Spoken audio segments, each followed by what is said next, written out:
자, 여러분 안녕하세요. 김동규 교수입니다. 자, 오늘 우리가 이제 그 포스트 휴먼 이상사회 또는 인간 통제, 자, 윤리체의 범죄의 증거 이 작품을 중심으로 해서 이제 하고 있는데 오늘 이제 남은 부분을 이제 마칠까 합니다.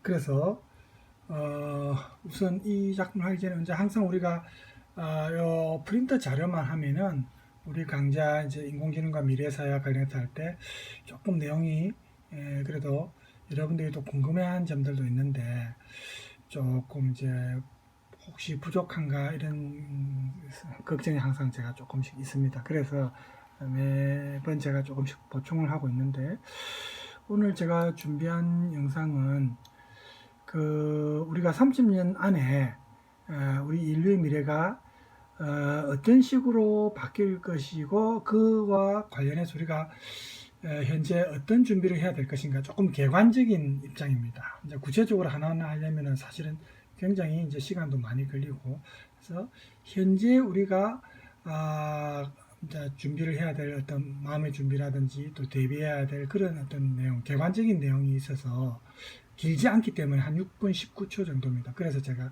이 내용을 잠깐 보고 우리 텍스트 맞이하겠습니다. 자, 여러분 생명기로 일컬어질 시대에 진입하는 중입니다. 40억 년 동안 생명은 자연선택 법칙에 의해 진화되어 왔는데요. 이제 우리는 이 생명 진화의 영역조차 손을 대는 수준에 이르렀습니다. 지금 인류는 신체를 넘어 뇌와 의식을 설계하고 만드는 법을 알아내는 중입니다. 이것은 생명의 역사에서 엄청난 혁명을 일으키게 되겠죠. 40억 년간의 유기생명체 시대가 곧 막을 내리고 그 자리를 무기생명체가 차지하는 일이 현실화될 수 있게 된 겁니다. 지금 우리가 이제 다루고 있는 텍스트 내용과도 좀 연관성이 있죠. 그래서 이제 조금 보충 자료라고 생각하고 한번 들어봅시다. 그러니 지금 30년 안에 우리가 내릴 수많은 결정은 단지 정치판을 흔드는 데 그치는 게 아니라 생명의 미래 자체를 좌우하게 될 겁니다. 우리는 지금 이런 시대에 서 있음을 인식해야 합니다. 인공지능 AI가 사람의 일자리를 빼앗고 나아가 인류의 생존 자체를 위기에 빠뜨릴 수 있는 이유를 인식하고 생각하고 준비해야 하는 시기에 도래했습니다. 당신은 30년 뒤의 사회를 예측할 수 있습니까? 우리는 불과 30년 후 세상이 어떻게 될지 예측할 수 없습니다. 특히 미래 고용에 관해서는 더더욱 그렇습니다. 그렇죠. 우리가 사실은 솔직히 말해서 몇 년 뒤에 미래도 우리가 예측하기 힘듭니다. 요즘같이 이렇게 급변하는 시대는 그렇죠? 과거에는 어느 정도 가능했지만 지금은 더 힘들어요. 점점. 그래서 30년 후를 예측한다는 것은 사실은 거의 불가능에 가깝지만 한번 시도는 해볼 만하죠. 더 발달한 인공지능이나 지능형 로봇이 등장하면 현재 존재하는 대부분의 직업들이 30년 이내로 사라지는 일이 눈앞에 펼쳐질 겁니다. 2050년에는 인간이 생계를 위해 어떤 일을 하고 있을지 예측 불가합니다. 수명도 마찬가지로 크게 연장이 될 수도 아닐 수도 있습니다. 이런 상황에서 연금이나 보험은 설계 자체가 불가능하며 현행되는 제도들은 모두 비현실적 가정에 근거하고 있는 것이죠. 19세기 말 산업혁명이 일어났습니다. 도시를 중심으로 노동자 계급이 새롭게 등장했죠. 그래서 20세기에는 전기, 기차, 자동차를 생산하는 노동자 계급을 중심으로 사회가 움직이고 정치가 움직였습니다. 그리고 21세기에는 인공지능이나 생명공학이 세상을 움직이는 역할을 맡았습니다. 그리고 세계적인 지식의 거장들은 멀지 않은 미래에 대규모의 무용계급이 등장하리라 전망합니다. 앞으로 무용계급이라는 말 알죠? 우리 무용지물이라 하죠. 사용 안 되는 계급, 우리 인간이 해당되는 겁니다. 무용계급, 그죠? 인공지능은 기존 사회 질서와 경제 구조를 완전히 파괴하고 수십억 명의 사람을 노동시장에서 퇴출시키게 될 겁니다. 대부분의 인간은 경제나 군사 시스템 전반에서 쓸모 없어집니다. 왜냐하면 인간은 인공지능이나 로봇보다 뛰어난 성과를 낼 만한 지식도 능력도 갖추고 있지 못하기 때문이죠. 기업은 경제적인 면에서 굳이 인간을 고용할 필요가 없어집니다. 이를 통해 우리는 전 세계적으로 전혀 새로운 문제를 맞이하게 될 겁니다. 그래서 뭐 이미 여러분 들은 사람도 있겠지만 국가에서 앞으로는 돈을 줘야 됩니다. 일을 안 해도 먹고 살 수 있도록. 그래서 이제 뭐 실업에 대해서 고민하고 이런 상황이 없어질 수도 있죠. 그죠? 그리고 전쟁도 저번 시간에도 얘기했지만 우리 인간이 직접 하는 게 아니고 인공지능이 대신해서 이제 전쟁한다는 얘기. 그러니까 과학기술 이런 게 앞선 나라가 좀 더 유리하겠죠. 그래서 이거는 뭐 우리 입장에서는 우리 젊은 청년들 입장에서는 뭐 AI가 군대를 대신한다면 별로 나쁜 건 없지만 또 부작용도 많으니까 그죠? 예. 군사 분야에서는 이미 대부분의 업무에서 사람이 불필요해졌습니다. 20세기 군대는 가능한 많은 사람을 병사로 영입해야 했습니다. 하지만 오늘날 군대에는 특정 전문 분야를 담당하는 일부 병사와 드론, 로봇, 사이버 공격에 정통한 엔지니어가 필요합니다. 게다가 앞으로 자동화가 더 심화되면 수억 명의 사람들이 경제적 가치를 잃게 됩니다. 자율주행 자동차가 상용화되면 택시기사나 트럭 운전사는 더 이상 필요하지 않게 됩니다. 구글의 인공지능 번역 프로그램으로 인해 번역가는 자리를 잃어갈지 모르고요. 인공지능 의사는 당신이 제발로 병원을 찾아가기도 전에 몸의 이상 증세를 감지하고 맞춤 정보를 제공해 줄 겁니다. 이 혜택은 인간 의사가 제공해 줄 수 없는 인공지능 의사의 절대적 가치입니다. 그렇죠.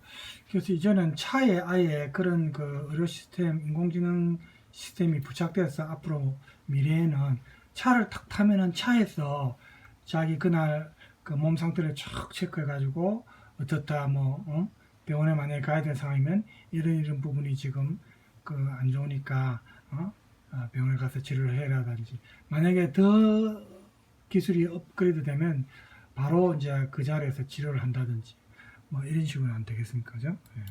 특히 암의 진단과 치료 영역에서 엄청난 혜택을 제공하게 될 것입니다. 지금 임상의사가 하는 일의 90%가 진단인데 앞으로는 그 영역을 인공지능이 차지할 것입니다. 따라서 거의 모든 의사가 약 30년 후에는 직업을 잃을지도 모를 일입니다. 인간이 무용지물이 된다. 정말 무섭고 소름 끼치는 이야기입니다. 그렇다면 인간이 무용한 존재가 되지 않을 방법은 없을까요? 인간에게는 기본적으로 육체적 능력과 인지적 능력이 있습니다. 육체적 능력은 이미 오래전에 기계가 인간을 앞질렀죠. 그래서 인간은 그동안 서비스업, 의사, 번역가 같은 인지적 능력이 필요한 일을 맡았습니다. 그런데 이제는 인공지능과 인지적 능력까지 겨루고 있습니다. 인간이 육체적, 인지적 능력 외에 기계보다 확실한 우위에 설 제3의 능력을 갖고 있는지조차 미지수입니다. 미래 세대에게도 문제가 생깁니다. 기성세대는 미래에 어떤 기술이 필요할지 갈피를 잡을 수 없으니 지금 자녀들에게 뭘 가르쳐야 할지 모르니까요. 지금 우리가 자녀들에게 가르치는 내용 대부분은 자녀들이 40세가 될 쯤이면 쓸모없어질 수도 있습니다. 그래도 어쩔 수 없습니다. 미래 노동시장을 예측할 수가 없으니까요. 만일 경제적 역할은 인공지능에게 맡기고 인류에겐 기본소득을 나누어 준다면 어떨까요? 이게 제가 방금 조금 전에 한 말이죠. 기본소득을 국가에서 주는 겁니다. 그죠? 예. 이 의식주를 제공하면 모든 것이 해결될까요? 우리에겐 살아가는 의미도 필요합니다. 직업을 잃은 사람들이 어디에서 어떻게 삶의 의미를 부여할 수 있을까요? 나의 사회적 가치를 발휘할 무대가 없는 세상이 진정 우리가 추구하는 세상인가요? 인간 수명은 장기화되고 있으며 과학기술은 급속도로 발전 중입니다. 기존에는 인생을 배우는 시기와 배운 걸 활용하는 시기로 나눴습니다. 지금 21세기에 이런 방식은 통하지 않습니다. 우리는 끊임없이 학습하고 평생 변화해야 잘 살아남을 수 있습니다. 미래를 완전히 예측할 수 있는 사람은 아무도 없으나 우리가 할 수 있는 유일한 일은 가능성을 그려보는 겁니다. 한 분야에 치중하지 않고 다양한 분야에 대한 지식에 관심을 가져야 합니다. 자, 여기서 중요한 말이 나왔습니다. 다양한 분야에 관심을 가져야 됩니다. 지금 이제 우리 여러분도 무슨 전공 무슨 학과 이렇게 지금 나눠져 있지만 사실은 이게 앞으로 이제 큰 의미가 없어집니다. 그죠? 예, 그래서 우리가 인간이 생명체 중에서 이제 잡식성에 들어가지만 어떤 배워야 하는 것도 이제 잡식성입니다. 그때 필요에 따라서 우리가 앞으로 미래에 예측할 수 없죠. 어떤 분야가 더 필요하다. 우리가 배워야 된다면 그 지식을 단기간에 우리가 또 학습해야 되고, 그러니까 한번 배운 내용을 평생 써먹고 그걸로 먹고 사는 그 옛날 어떤 생활 방식은 이제 맞지 않는다는 거죠. 그죠? 그래서 우리가 예전에 평생 공부해야 된다, 우리 태어나면 평생 공부해야 된다 이런 말을 하지만 정말 그런 시대입니다. 그리고 평생 공부 안 해도 물론 먹고 살 수는 있지만 이제 그 다가올 미래에 변화무쌍한 그 미래사에 적응하기 위해서는 그때그때 필요한 부분을 그때그때 습득해야 된다. 새로운 지식, 그죠? 새로운 분야가 나오면 또 마찬가지고. 인공지능 기술은 아주 빠르게 진화할 것이고 단순히 인터넷 세상뿐 아니라 정치, 경제, 문화 전반을 바꿀 겁니다. 우리가 무용계급이 될 위험성을 사전에 인지하는 일은 아주 중요한 일입니다. 그래야 원치 않은 결과가 나타나기 전에 미리 대처할 수 있으니까요. 현재 당신의 직업은 무엇인가요? 그 직업은 인공지능이 대체할 수 없는 일인가요? 30년 뒤, 50년 뒤에도 여전히 사회에서 필요로 하는 일일까요? 혹시 이 직업을 잃는다면 당신은 어떤 일을 하고 싶은가요? 스스로에게 끊임없이 질문을 던지고 제2, 제3의 직업을 그려나가는 것은 당신의 미래를 보다 풍요롭게 만들어줄 겁니다. 넓은 시야를 가지고 끊임없이 배움을 찾는 자세를 가질 때 우리는 이 변화의 파도 위를 웃으며 달릴 수 있게 될 겁니다. 자, 그래서 내용이 안 길어서 제가 준비했습니다. 짧은 내용이니까 잠깐만 제가 문을 좀 닫아야 될 것 같습니다. 지금 제가 밤에 찍고 있는데 이제 날씨가 많이 선선해졌어요. 가을 날씨가 돼가지고. 그래서 이런 내용을 이제 우리가 아마 이제 수업 그 텍스트 외에도 한 번씩 이렇게 볼 필요가 있을 것 같아서 제가 준비를 했고. 자, 그러면 우리가 이제 저번 시간에 이어서 인간 통제, 포스트 휴먼 사회, 미래 사회에서 인간 통제와 관련한 부분, 이 부분을 이제 조금 보겠습니다. 우리가 이제 이 사회 시스템, 여기 이제 이 작품 속의 사회 시스템이 건강을 최우선으로 하는 그런 국가 시스템 아닙니까? 그죠? 개개인이 완벽한 건강 상태를 유지하기 위해서, 그러니까 전체를 위해서 어떤 개인의 어떤 중요성이 좀 많이 약화되고 전체를 위해서 이제 희생해야 되는 그런 어떤 사회 시스템인데 여기에 대한 내용이 이제 작품 속에서 그려지고 있습니다. 그래서 그때 이제 이 작가에 대한 내용은 제가 이 사람이 이제 여성 작가랬죠. 여러분 그때 제가 뭐 율리체에 대해서 우리 국내에 잘 안 알려져 있기 때문에 막 간단하게 소개를 했었는데 이 작가가 사실은 실제로 처음부터 이제 문단 생활을 한 건 아니고 다양한 그 어떤 다른 직업에 종사하다가 이제 문단 생활을 시작했습니다. 그래서 이 작가의 작품이 최근에 유럽에서 많은 인기를 얻고 있는데 그 중에서 우리가 하고 있는 작품은 범죄의 소송과 관련된 이 작품입니다. 자, 그래서 이제 포스트 휴먼 그 과학기술 세계관을 우리가 이제 토대로 할 때 좀 가장 완벽한 이상적인 사회 시스템을 이제 이 작품에서는 인간이 건강한 상태를 유지하는 그런 시스템이죠. 그걸 가장 완벽한 상태라고 생각을 하는데 그런데 이제 이러한 방향 자체가 우리 인간의 그 세계관, 우리 인간의 세상에 대한 어떤 시각, 사회 문화적으로 우리가 인간의 어떤 생존 조건, 뭐 이런 게 이제는 과거와는 좀 달라질, 변화될 것을 요구하는 그런 방향입니다. 이런 국가 시스템의 방향이. 왜냐하면 전통적인 시각에서 우리가 인간 중심적인 그런 어떤 관점에서 본다면 이 포스트 휴먼 과학 기술이 보편화되는 것은 과학 기술이 보급되고 적용됨으로써 그 사회 체제를 이제 계속해서 유지하는데 중점을 두는데 이러한 변형된 사회가 문제는 기술 사회 시스템이라는 겁니다. 그렇게 그런 모습으로 나타난다. 인간 중심이라기보다는 기술 사회 중심적인 시스템으로 나타난 게 가장 문제죠. 그래서 우리 작품에서도 이제 그 관련된 각주 내용이 이제 밑에 나오던데 제가 잠깐 여기 여러분 보세요. 융합의 첫 단계는 서로 다른 영역에서 발전한 과학기술들이 새로운 문제와 과제를 해결하기 위해 서로 융합하는 것을 기술적 융합이라고 한다. 뭐 인문학 영역이든 공학적 영역이든 이제 모든 게 이제 경계를 허물고 서로 융합하는 그죠? 그런 어떤 방향으로 지금 나가고 있습니다. 학문도. 그리고 이제 두 번째 단계는 테크놀로지가 복잡한 시스템을 통해서 사회제도와 사회관계를 변화시키는 단계. 이 단계는 역동적인 시스템이 복합적으로 작용하는 겁니다. 우리 현대사회가 근본적으로 기술 사회 시스템이기 때문에 여기서 중요한 문제는 효율성이 아니라 사회적 적합성, 그 사회의 이제 시스템에 맞춰야 되는 겁니다. 우리는 어떤 사회에서 살기를 원하는가라는 결정적 질문에 따라서 적정한 기술이 결정된다. 이런 관점이 이제 지배한다는 겁니다.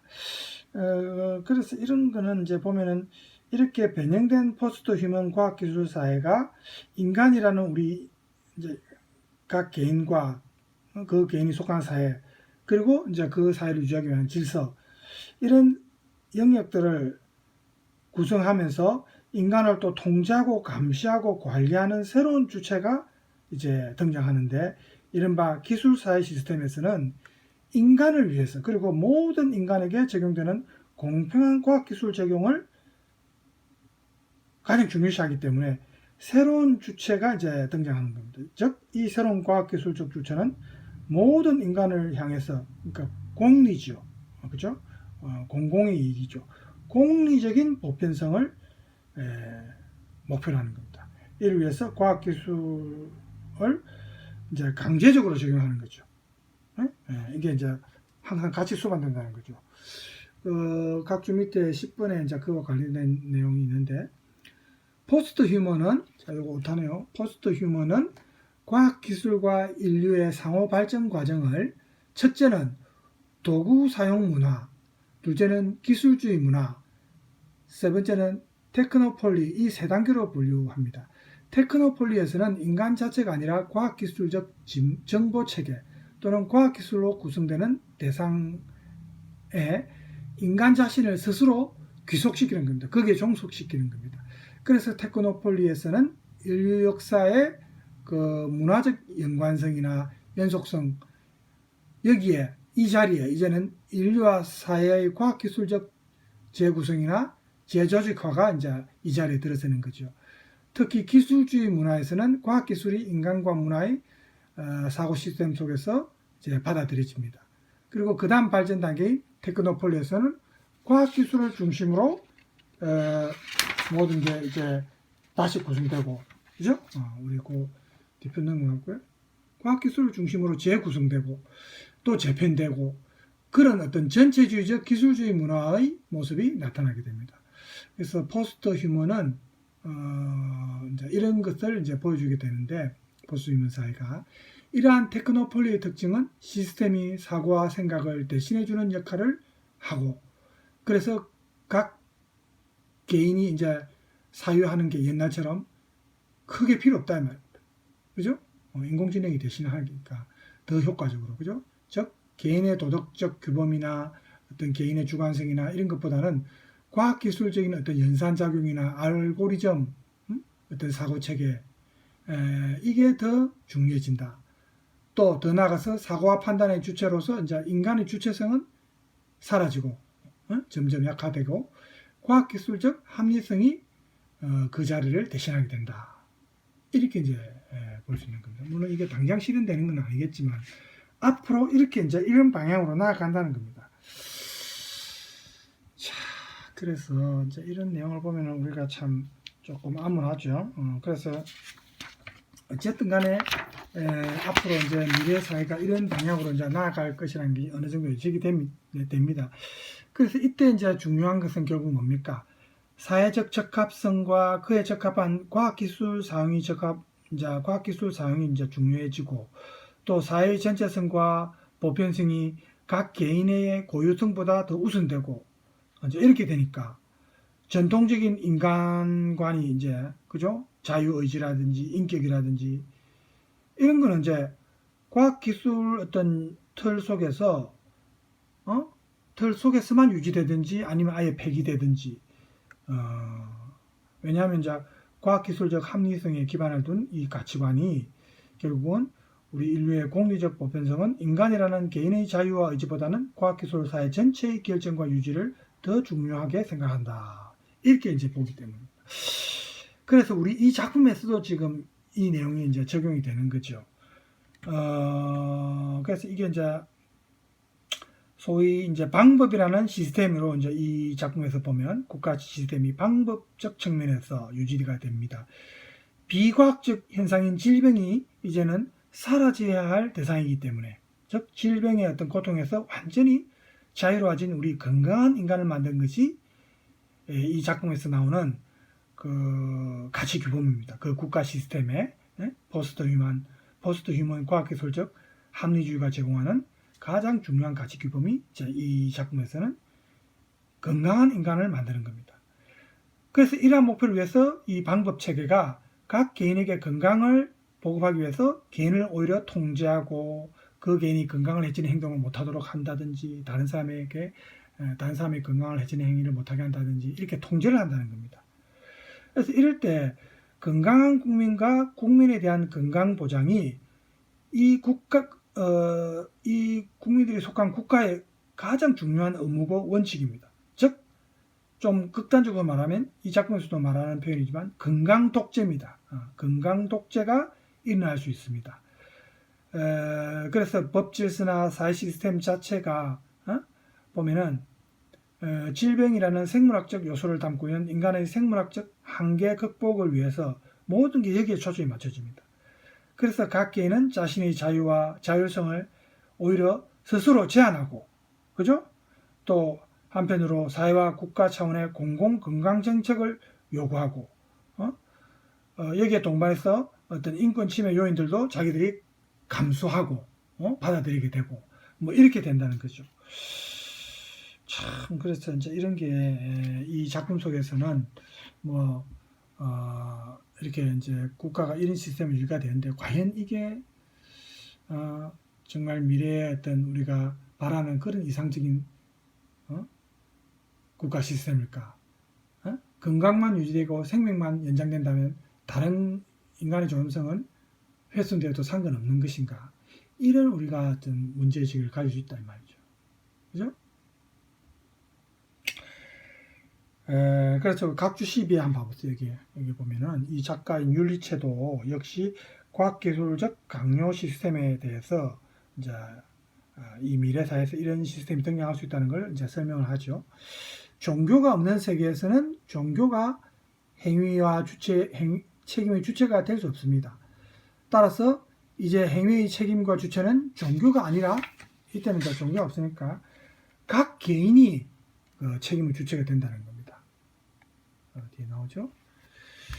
여기에 이제 딜레마가 있습니다. 종교적 세계관이 없어지기 때문에 인해서 의존할 대상을 이제 잃어버린 우리 각 개인이 종교를 대체할 수 있는 대상을 찾기 시작하는데 이 경우 그 대상은 과학기술 자체와 과학기술의 결과물입니다.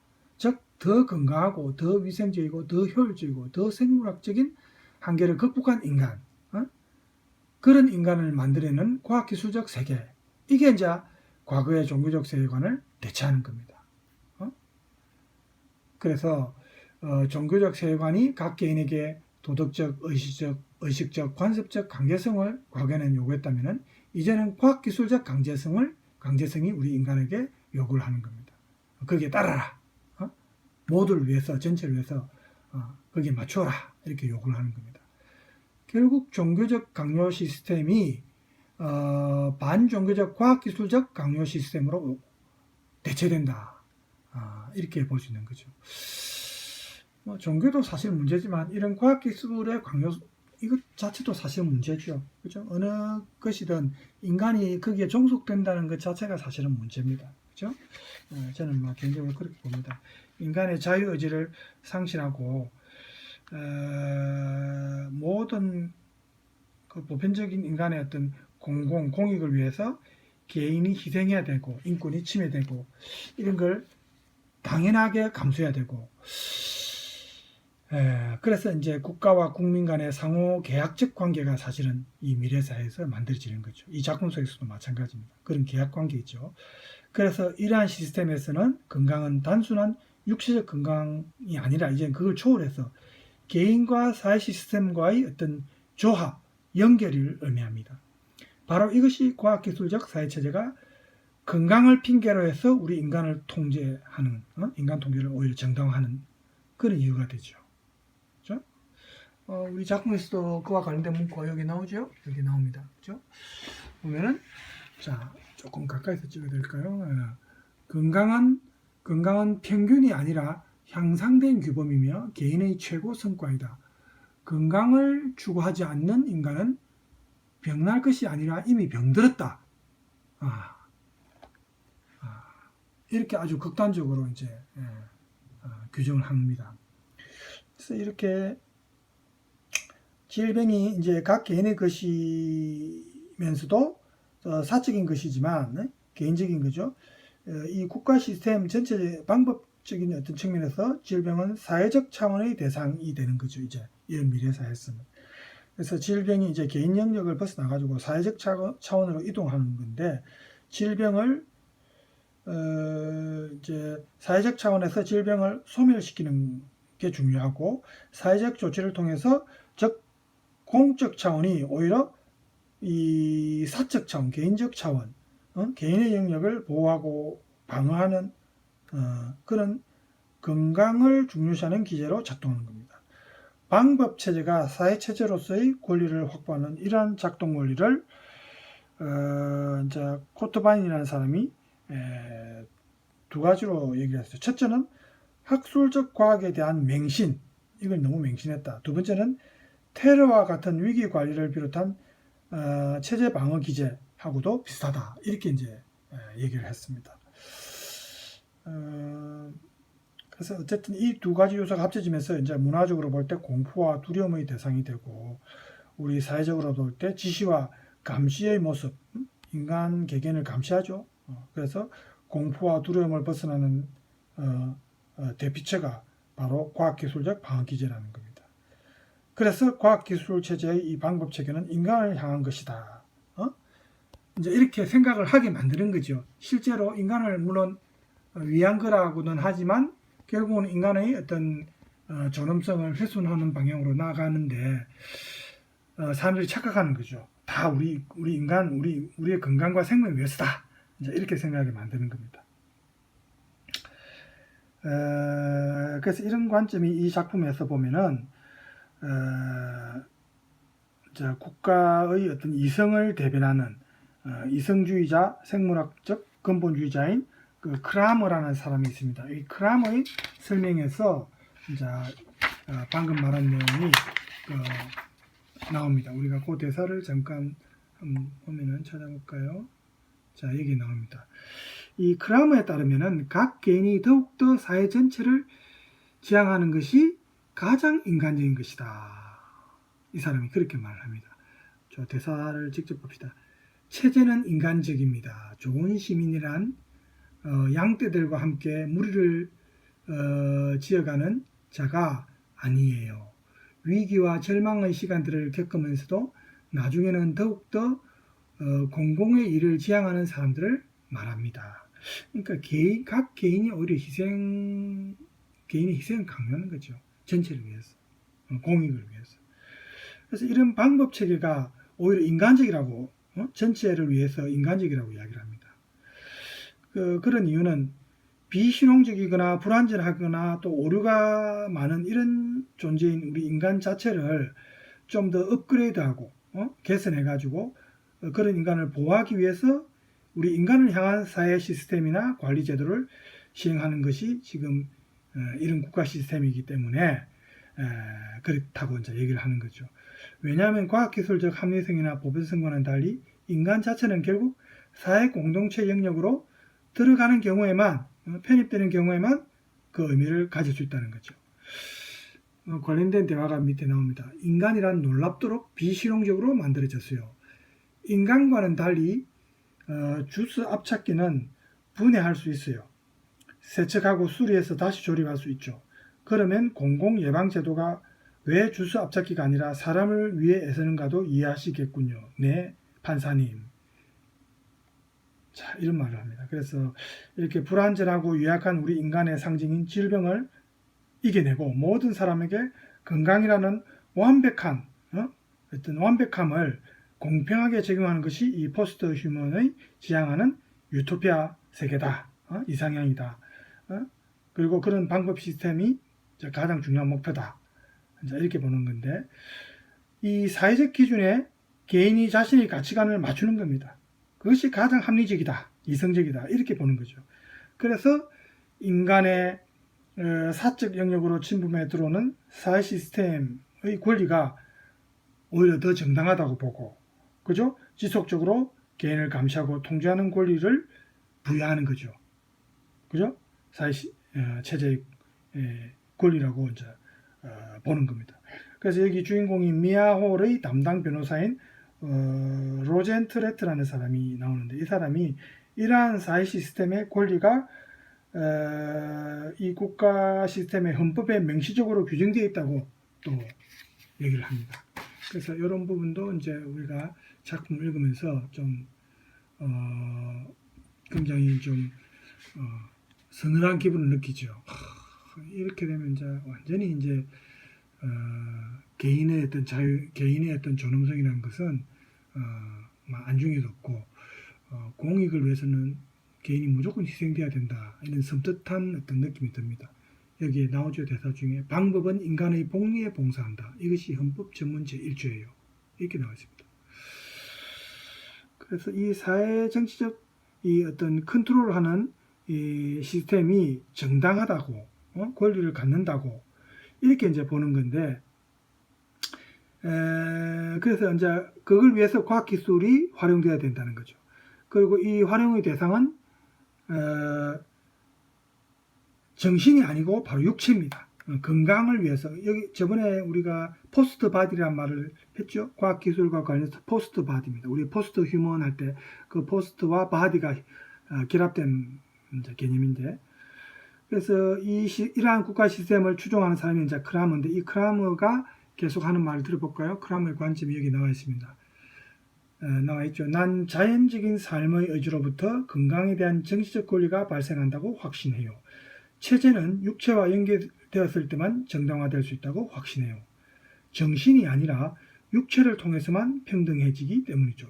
그리고 방법의 인간상이 역사의 다른 어떤 인간상보다 우월하다고 확신해요.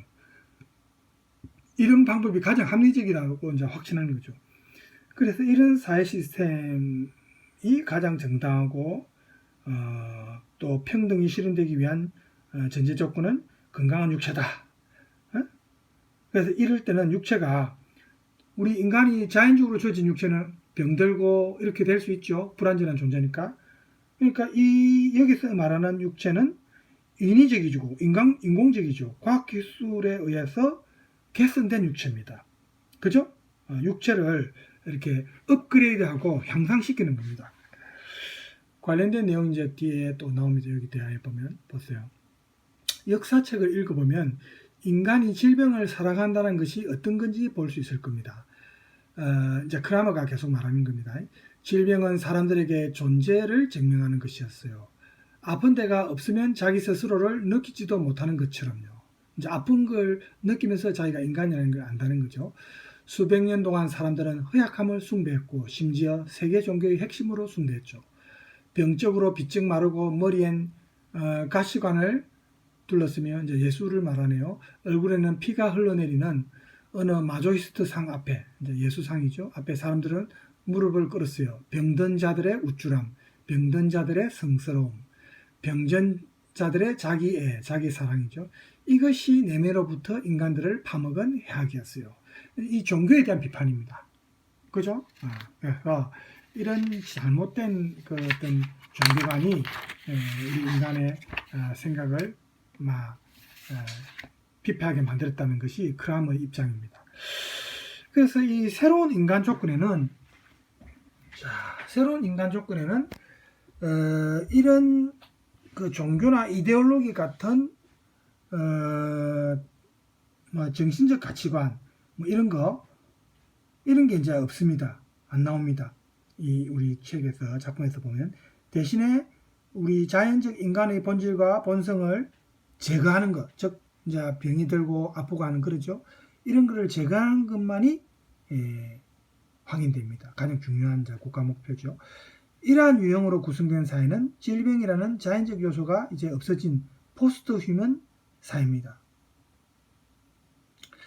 그래서 왜냐하면 이제 우선은 자연적인 것은 결국 해로운 것이기 때문에, 왜냐하면 인간이 병드는 존재니까.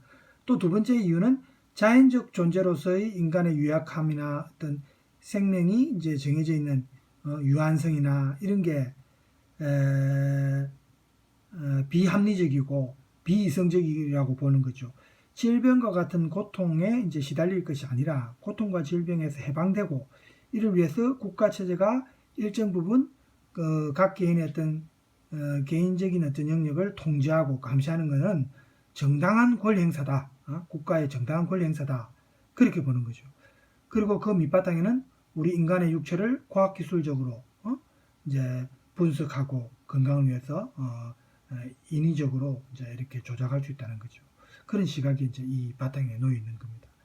그 사례로 이제 이 작품에서 보면 이 건강 독재를 추종하는 크라머라는 이 사람은 방법 체제에 대해서 어떠한 비판도 허용하지 않습니다. 가장 이성적인 방법이라고 보는 거죠. 건강 독재가. 그래서 비판이 허용되지 않을 뿐만 아니라 모든 국민이 동일한 목표와 관점을 갖게 되는 것이 이 사람이 추구하는 결점이 제거된 인간, 그죠? 그런 가치관입니다. 그 사례가 보면은 DNA 분석 결과에서 나옵니다. 그 작품에 보면 이제 우리 인간의 DNA 분석 결과와 관련한 내용이 나오는데, 거기에 보면은 DNA는 어떠한 경우에도 객관적 사실을 보여줍니다. 우리가 이제 범인을 잡을 때 DNA를 많이 활용하는 게 나오죠. 이제 각 개인의 어떤 고유성을 보여주는 거 아닙니까? 그죠? 그런데 이제 이 DNA를 조작하는 거죠. 건강한 인간으로. 그죠? 그래서 DNA는 주관적이거나 감정적 변화를 배제하고, 따라서 오직 과학적 객관성만이 보편 타당성을 획득할 수 있다. DNA는 거짓말 안 한다 이거죠. 이것이 합리적 인간의 결과물이다. 하지만 골수 이식의 혜택으로 인해 이제 수혜를 받아서 모리츠의 DNA가 변형이 되는데, 하지만 이 방법 체제는 그를 살인자로 판결하는 오류를 범합니다. 무오류성의 상징이라고 하는 이 방법 체제가 이제 불완전하다는 것을 보여주는, 역설적으로 드러나는 그 순간이 이제 나옵니다. 그래서 그 내용을 잠깐 우리가 참조를 해서 보면 여기 나오죠. 줄기세포 이식의 가장 전형적인 방법은 적혈골수를 이식하는 것입니다. 예전에는 적합한 기증자를 찾는 것이 정말 어려웠습니다. 그런데 이제 방법 덕분에, 지금 이 국가가 추구하는 이 방법 시스템 때문에 이제는 모든 국민들의 어떤 생체 특성이 저장된 데이터 뱅크가 만들어졌죠. 그 이후로 익명으로 규정하는 것이 가능해졌습니다. 더 이상 백혈병으로 죽는 사람은 없다고 자랑스럽게 말할 수 있습니다. 이식 후에 백혈병 환자의 혈액형은 기증자와 동일해집니다. 환자는 기증자의 면역체계도 같이 넘겨봤습니다. 또 환자는 DNA도 넘겨봤습니다. 여기 이 사람이 지빌레 마일러의 살해 용의자이며 모리츠 호렉의 골수를 기증한 발트 하네만입니다. 라고 이 로젠트레트가 말했다. 이렇게 나옵니다. 자, 그래서 이 DNA 검사의 오류가 지금 보면은 완벽한 과학기술적 합리성, 어떤 정확성이 불가능하다는 것을 오히려 보여주는 거죠. 이런 오류가 오히려 나온다는 겁니다. 그래서 모리츠 홀은 이런 오류가 없는 무오류성을 토대로 하는 과학기술적 합리성의 희생양이 오히려 되죠. 그래서 미아 홀에 대한 유죄 판결은 과학기술적 합리성에 근거한 이 사회 시스템의 억압구조에서 우리 인간은 결국 해방되지 못한다는 역설적인 상황을 지금 이제 보여주게 됩니다. 그죠?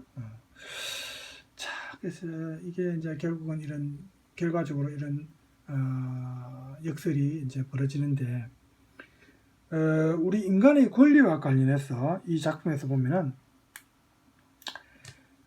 사회체제 권리의 어떤 반대되는 사례로 질병의 권리, 자, 우리 인간이 유약한 존재고 질병에 걸리는 존재 아닙니까? 원래 자연스러운 인간은, 그죠? 질병에 걸릴 수 있는 권리, 이거는 이제 자연스러운 인간의 조건입니다. 건강의 의무가 이제는 이 국가가 지향하는 어떤 방법 체제의 공적 사항이라는 시각에서 보면 질병 자체는 아주 비과학적이고 비합리적인 것입니다. 그리고 이것을 정상적인 상태로 전환하는 것이 가장 합리적이고 이성적이다. 이렇게 보는 건데, 즉 사회와 국가의 권리로 개인의 질병을 이제 과학기술의 힘을 이용해서 소멸시키는 거죠. 이것이 이 국가가 지향하는 방법 시스템의 가장 중요한 어떤 개념인데, 결국 이 정상성이라는 개념은 인간의 권리가 아니라 사회체제의 권리입니다. 결국은 그 사회체제를 유지하기 위해서니까, 그죠? 그래서 방법체제에서 질병은 참 아이러니컬하게도 인간 자체를 과학기술적 어떤 대상으로 지금 만들어버립니다. 과학기술이 더 중요한 주체가 되고 인간은 그 과학기술을 적용하는 대상이 된다는 거죠. 그래서 인간 존재의 의미뿐만 아니라 우리 이제 육체와 정신은 이 과학기술의 대상이 되고 과학기술이 어떤 적용해서 변형시킬 수 있는 그런 대상이 이제 되어버리는 거죠. 그래서 이게 과연 올바른 방향인가? 자, 이게 이제 작품 속에 나오는 부분을 한번 볼까요? 방법은 시민들의 건강을 기초로 세워졌고 건강을 정상으로 본다. 그러나 정상이란 무엇인가? 한편으로는 사실인 모든 것, 주어진 것, 일상적인 것이다. 다른 한편으로는 규범적인 것, 즉 희망하는 것을 뜻한다. 이렇게 정상이란 것은 양날의 칼이 된다. 어떤 사람이 집단 안에 있는 한은 그 칼은 보호막이 된다. 또 그 사람이 만약 집단 밖에 있다면 그 칼은 끔찍한 위협이 된다. 오히려 사람을 병들게 한다. 이 양날의 칼이라는 거죠. 그래서 이런 국가의 방법 시스템에서 질병은 결국 죄입니다. 건강하지 못한 거니까. 질병에 걸리면 죄가 되고 범죄와 동일시 되는 겁니다. 그죠? 이 질병은 왜냐하면 완전히 제거돼야 될 그 국가 시스템에서는 제거돼야 될 어떤 대상 아닙니까? 그죠? 그래서 질병을 가진 사람은 오히려 죄를 짓는 그런 행위를 하게 된 거나 마찬가지죠. 그래서 건강 감시, 위생 감시 이런 게 정당성을 오히려 획득하고, 이러한 구도에서 건강하지 못한 상태나 또 건강하지 못한 인간은 감시와 통제의 대상이 되고, 그래서 이런 방법 시스템에서 정상이라는 것은 인간에게 이중적인 모습입니다. 결국은 하나의 모습, 건강한 모습만을 선택하도록 강요하죠. 그것이 바로 이 사회 시스템의 어떤 규칙. 그래서 질병이 아니라 건강이 오히려 과학기술적 사회에 가장 중요하고 가장 초점이 맞춰지는 규범이 됩니다. 병든 인간은 그 대상이 아니죠. 그래서 건강은 고정된 것이 아니라, 자, 우리 작품 속에서 나오는 부분 볼까요? 건강은 고정된 것이 아니라 인간이 자기 자신과 맺는 역동적 관계다. 건강은 날마다 유지되고자 하며 몇 년, 몇십 년에 걸쳐 수명이 다할 때까지 향상되고자 한다. 이렇게 이제 말을 하죠. 그래서 이렇게 건강을 중요시하다 보니까 건강을 제외한 다른 것은 이제 부차적인 요소로 전락하는 겁니다. 그래서 이 경우에 건강은 모든 사회를 위한 거니까 사회적인 것이 되고, 여기에는 자율적 선택권이 없습니다. 무조건 따라야 되는 겁니다. 준수해야 되는 겁니다. 의무적인 거죠. 반면 질병에 대한 권리는, 이거는 이제 포스트 휴먼 이상사에서는 계몽돼야 될, 변화돼야 될 그런 대상이죠. 이 이제 이러한 이제 새로운 어떤 계몽된 상태를 이제 이 미래 사회가 요구하는, 건강 독재 사회가 요구하는 어떤 사회인데, 이 새로운 계몽은 인간을 어둠에서 밝은 세계로 인도하는 그런 옛날 우리 계몽주의 사조 때의 계몽이 아니라 적합한 과학기술을 사용하여서 향상, 어떤 개량하는, 인간을 건강을 개량하고 하는 그것만을 추구하는 과학기술만 중요시하는 그런 계몽이라고 볼 수 있습니다. 인간보다는 과학기술에 더 초점을 맞춘 계몽이죠. 그래서 우리가 여기에 나오는 주인공 미아울 사건의 재판관인 소피입니다. 이 재판관이, 이 사람이 이 새로운 과학기술적 계몽이 사회 전체적 차원에서의 계몽이고 개인은 이를 따를 의무가 있다. 이렇게 이제 얘기를 하죠. 그래서 판결문을 읽을 때 이제 이런 내용이 나옵니다. 보세요. 이성적으로 생각한다면 공동체에겐 공공에 처한 당신을 보살펴야 할 의무가 있습니다. 그렇다면 당신은 공동체를 위해 마땅히 그런 공공을 피하려고 노력해야 할 의무가 있다. 공공이라는 말은 여기서 건강하지 않은 상태를 말합니다. 그러니까 건강하지 않도록 뭐 술, 담배 하고 자기가 운동도 안 하고 이렇게 하면은 이건 처벌 대상이 된다는 거죠. 그죠? 그래서 이런 관점에 따라서 새로운 계몽의 주체는 인간이 아니고 인간은 과학기술적 계몽의 대상이 되고 인간을 계몽하는 주체는 과학기술 기반의 사회 시스템이다. 즉 여기서는 방법체계라는 거죠. 그래서 여기 보면 이제 마지막에 그 문구가 나옵니다. 방법, 그건 우리 자신이에요. 방법은 이성이에요. 건강한 인간 오성이죠. 건강을 정상과 동의어로 보는 게 잘못이라 할 이성적 이유가 뭐가 있습니까? 고장 없음, 오류 없이 작동함. 이보다 더 이성적인 것은 없어요. 그야말로 건강 독재죠. 건강하면은 다른 거는 전혀 문제가 없습니다. 오히려 건강을 해치는 행위는 범죄 행위니까 모두 이제 처벌 대상, 죄의 대상이 되는 거죠.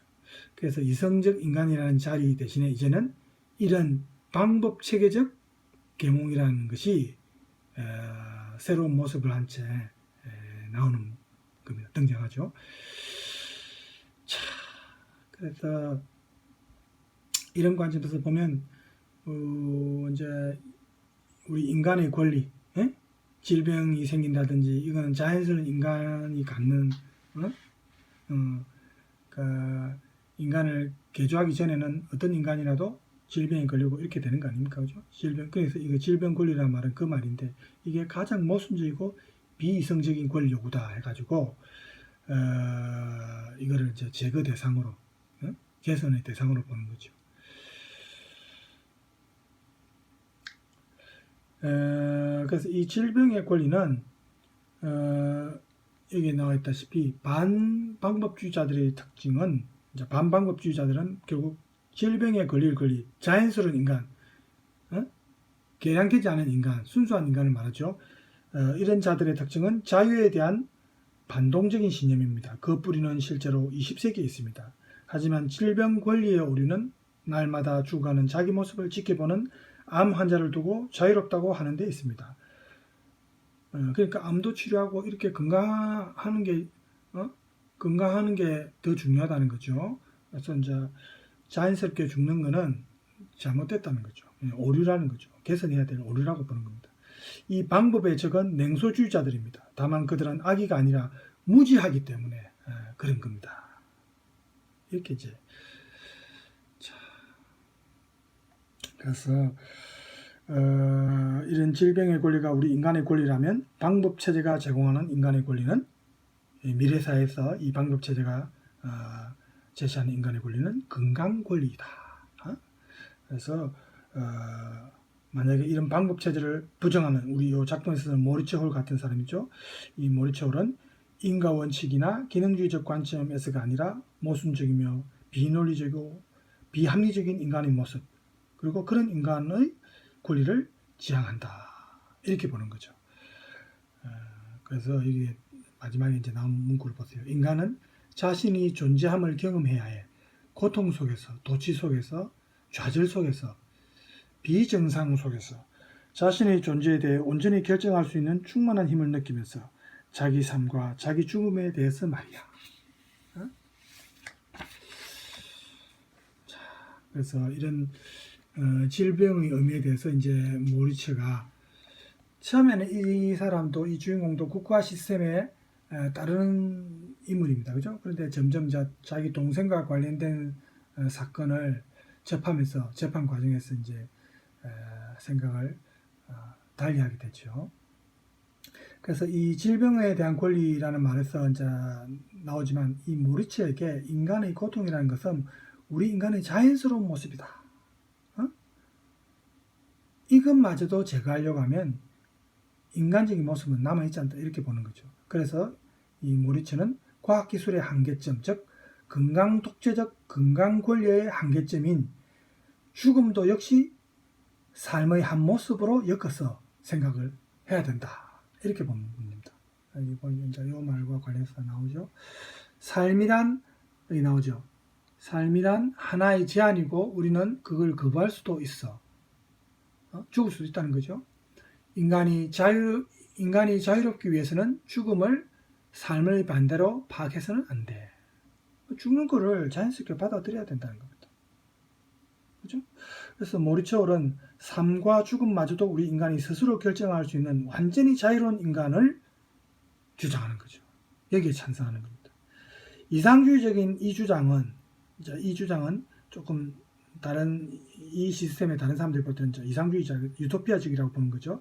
그래서 이런 주장은 휴머니즘적 세계관의 주장과 일정 부분 일치합니다. 그렇지만 이는 과학기술 지배와는 또 완전히 반대되는 입장이죠.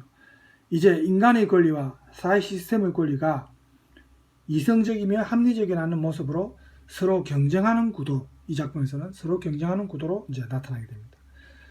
하지만 이런 논리적인 내적인 그런 모순은 이 사회 시스템의 권리 속에서 나오는 겁니다. 그 사례를 보면 방법체제에서 의미하는 사랑이라는 것은 특정 면역체계들이 서로 잘 맞는다는 말과도 같습니다. 다른 모든 결합은 질병이고, 그죠? 그래서 방법체제의 법적 타당성을 주장하던 미아홀의 변호사도, 변호사가 이와는 다른 자신의 사랑에 대해서 말하는 부분이 있는데, 한번 볼까요? 자, 학술적으로 증명된 설명에 따르면 제 사랑 같은 유형은 불가능한 사랑일 뿐이에요. 저는 주요 조직 적합성 진단 B11 등급이에요. 그리고 제가 사랑한 그 여인은 B13 등급이죠. 그러니까 이렇게 사랑마저도 이렇게 딱 맞춰야 한다는 것은 이건 꼭 그렇게 되지 않더라는 겁니다. 자기 경험에 의하면, 그죠? 그래서 자, 지금 시간이 조금 많이 걸렸지만 오늘 제가 마치려고 이제 그래서 조금 더 합니다. 이런 면역 시스템에 입각해서 이제 이 국가의 어떤 방법 시스템의 사랑 개념에 따르면 로젠트레트라는 이 변호사의 사랑은 사회를 위험에 빠뜨리는 일종의 바이러스입니다. 다른 사람에게 이런 걸 또 전염시킬 수도 있고 위험하다는 거죠. 서로 다른 면역 체제를 소유한 사람끼리 사랑한다는 것은 감염과 질병의 위험을 높이기 때문에 진정한 사랑이 아니다. 그렇게 이제 보는 겁니다. 면역 체계가 맞는 사람 간에 사랑해야 되고, 그리고 그러면은 이제 질병도 극복되고, 이게 이제 이 사회 체제의 권리이고, 이게 중요한 이제 작동 원리인데, 그렇지만 이거는 인간의 자연적인 사랑과는 또 다르죠. 본질적으로. 이렇게 마음에도 없는데 이제 면역 체계에 맞춰서 사랑할 수 있습니까? 방법 체계를 법적으로 옹호하던 이 로젠트레트도 나중에 보면 자신의 사랑이 왜 불가능한가에 대한 의구심을 갖게 되죠. 결국 모리츠 홀의 그 무죄를 증명하게 됩니다. 동시에 이 자기가 속한 국가의 방법 체계가 잘못됐다는 것도 이제 유도하게 되고, 그래서 방법 체제를 옹호하던 로젠트레트의 의구심이 이제 이렇게 나가게 되고, 또 모리츠 홀의 주장대로 방법 체제는 사랑이라는 인간의 의미를 결국은 왜곡하고 변형시키는 것이기 때문에 잘못된 것이다. 이렇게 이제 보는 거죠. 또 물론 다른 한편으로 이 생물학자인 미아 홀이 과학적 세계관을 토대로 하는 모습도 초창기에는 보인데 있죠. 동생 모리츠 홀의 살인 혐의를 계기로 이제 재판하는 과정에서 점차 이제 자기가 믿었던 그 방법 체제의 과학기술적 세계관에 의심을 갖게 되는 건데, 또 더 나아가서 이 동생을 죽음으로 몰고 간 이 방법 체계를 미아 홀은 불법인 체제다. 이렇게 이제 결국은 주장하게 됩니다. 또 방법 체제에 저항했던 이 미아 홀에 대한 사형 집행도 불가능한 것은 한편으로는 인간의 자연법적 권리와 존엄을 과학기술적으로 보장하는 것처럼 보이지만, 다른 한편으로는 과학기술적 계몽이나 혹은 과학기술적 사회 시스템이 인간의 권리, 즉 자연적 존재로서의 삶과 죽음, 어떤 질병과 고통의 존재라는 우리 인간의 의미와 권리를 결국은 박탈할 수 없다. 그죠? 이제 그 뭡니까, 무기징역에 해당되는 건데 사용은 못하고 무기 뭡니까, 냉동하는 그런 그 처벌이 내려지죠. 그래서 결국 자연과학자인 미하홀은 자연과학적 결정론은 이 잘못된 세계관이다, 이렇게 이제 나중에 결론을 내리게 됩니다. 그래서 뒤에 보면 이제 이런 말이 이제 나오죠. 나는 인간의 말보다 인간의 DNA를 믿는 방법에 대한 믿음을 철회한다. 이렇게 인간의 말보다 인간의 DNA를 믿는 방법에 대해서 자기는 이제 지금까지는 믿어왔지만 이걸 철회한다, 이렇게 말합니다. 그래서 이제 이게 완전히 이제 생각이 전환되는데, 이러한 철회는 결국 인간 권리, 자연스러운 인간의 권리를 회복한다는 의미겠죠. 그죠? 그리고 그 사회 집단의 어떤 건강 독재 시스템으로부터 벗어나가지고 개인적이고 각 고유한 존재로서의 어떤 가능성을 더 중요시하는 우리 인간 본연의 모습, 비과학기술적 존재로서의 우리 인간을 이제 더 중요시한다는 거죠. 그래서 이 작가 율리체가 주장하고자 하는 인간의 본질이자 권리는 바로 결국은 비합리성, 우리 인간이라는 것이 완벽한 존재가 아니고 항상 좀 비이성적이고 불합리한 오류를 갖고 태어난 것이 우리 인간이다. 이 비합리성을 부정적으로 보지 말자는 겁니다. 가장 인간적인 거니까. 그래서 이 이성과 감성이라는 두 가지 다른 속성을 가지고 있는 우리 인간이, 그게 가장 자연스러운 인간이고 동시에 미하올 자신의 모습이고 또 자신의 특성이기도 하다, 이렇게 보는 거죠. 그래서 이거는 물론 과학기술적 그 합리성의 관점에서는 용납될 수 없는 거지만 결국 이게 인간이라는 거죠. 자, 오늘 제가 아마 이 내용을 끝내기 위해서 조금 다른 때보다 조금 길게 했습니다. 여러분 조금 힘들겠지만 그래도 오늘 마치는 게 앞으로 진도를 위해서도 그렇고 맞는 것 같습니다. 우리 텍스트 그 결론 부분 있죠, 나가는 말은 제가 생략하겠습니다. 본론에서 이제 다 나왔던 내용을 이제 요약해 놓은 부분이기 때문에. 자, 그래서 우리가 뭐 문학 작품이지만 이런 걸 그냥 허구의 어떤 픽션으로만 볼 것이 아니고 앞으로 우리가 미래 사회에 일어날 일을 예상할 때 이런 문제가 결국 생길 수 있기 때문에 미리 우리가 이런 내용을 보면서 좀 마음의 준비를 하고 대비를 하는 건 나쁜 게 아니겠죠. 그렇죠? 자, 오늘 이제 우리 포스트 휴먼 이상 사회냐 혹은 인간 통계냐, 이 내용을 오늘 이제로서 마치겠습니다. 그리고 아까 수업 할 때 첫 부분에서도 이제 제가 동영상을 좀 보여줬지만 우리 이 강좌와 관련해서 제가 준비한 수업 자료 외에도 여러분들이 좀 아마 궁금해 할 수 있는 그런 부분은 제가 그때그때 동영상 등의 자료를 찾아서 수업 이전이든 아니면 수업 말미든 조금씩 보여드리겠습니다. 자, 오늘 1시간 가까이 했는데 여러분 수고 많으셨고 남은 시간 행복하게 보내기 바랍니다. 자, 오늘 편히 쉬십시오. 감사합니다.